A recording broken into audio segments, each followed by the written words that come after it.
Mga kapuso, napanood nyo ba? Nakakayak po yung tagpong nakunan sa NAIA kung saan humahagulgol ang isang babaeng OFW dahil yung passport at boarding pass niya pinunit ng kanyang mismong asawang ayaw siyang paalisin. Dapat may ibang pinupunit no? Pag-usapan natin yan kasama ang ating kapuso sa batas, Attorney Gabby Concepcion. Attorney?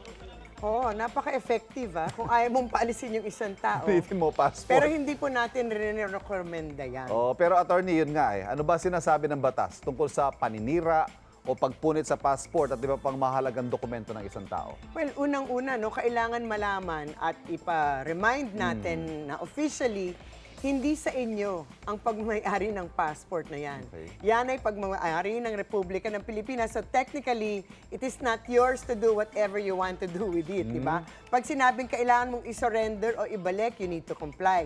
Pag sinabing bawal yan, sirain, punitin, or drawingan, bawal yan. And in fact, meron ding mga penalty if you intentionally deface or destroy or mutilate. Actually, the term they use in the law is mutilate yung isang passport at sa ilalim nga ng Section 19 ng Republic Act 8239 or ang Philippine Passport Act of 1996 may fine of not less than 60,000 pesos hanggang 150,000 pesos at kulong ng 6 to 15 years. So hindi... Mabigat na krimen pala yan. Mabigat, kaya nga sinasabi natin, effective para hindi mo paalis ang isang tao, pero mabigat din Ang parusa.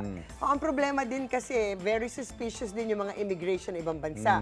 Pag mukhang may alteration ng isang passport, baka hindi rin kayo papasukin sa bansang pupuntahan ninyo. Narinig na ninyo yung marami kasing kaso ng mga illegal recruitment at saka trafficking ng mga tao, mga kababaihan and kabataan especially, na gumagamit sila ng altered or forged passport, pinapalitan yung mga picture o iba pang impormasyon. Kaya nga, pinoprotektahan nila yung integrity ng isang pasaporte. Kaya it's not as simple as i-tape na lang natin pag napunit ang passport. Kasi baka considered canceled at kailangan na din yan. Pag nasira, kailangan yung palitan. Pag nasira, nalublob sa tubig, natanggal sa pagkatahe, na nangyari na sa akin, may nawalang page or napunit. May mga pagkakataon naman, attorney, hindi sinasadya yung pagkakadamage ng passport at ibang dokumento. Halimbawa, nabaha, Correct. nababasa, o iba, nasusulatan ng mga bata, wag naman. Correct. O kaya, the dog ate my passport. Pwede ba yun? Na pwedeng mangyari. Ano naman, sorry. attorney, sinasabi ng batas tungkol dito? Well, sabi nga natin, kailangan palitan kung ito ay considered defective, damaged, or mutilated, whether or not it was intentional or accidental, or hindi naman talagang sinasadya. Lalo na nga kung ang sira ay yung maliit na chip.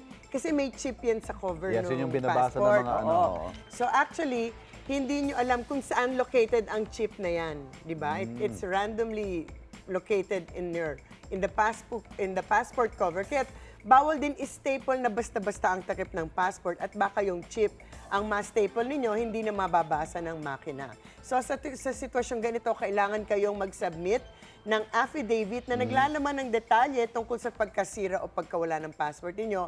Kapag ang holder ay nasa Pilipinas, kailangan din i-submit ang affidavit na to sa National Bureau of Investigation at sa Bureau of Immigration. Tapos, of course, alam nyo na, mag-a-apply kayo in the same way kung expired ang passport or first time yung mag-a-apply, kailangan nyo mag-fill up ng form, set up ng online appointment, at magpapakita kayo. Tandaan, you need to do this at once kung may bala kayong bumiyahe kasi baka medyo matagalan.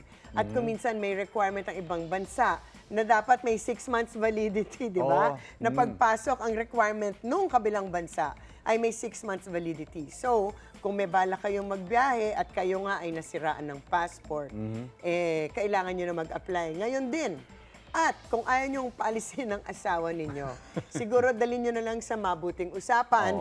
Wag nang, Diba? wala nang Huwag punitan ng eksena passport. sa airport kasi nga merong fine at may kulong ang pag-intentional na pagsira ng passport. Okay, malinaw. Attorney, maraming salamat. Maraming salamat And din. And happy it's weekend. a happy weekend.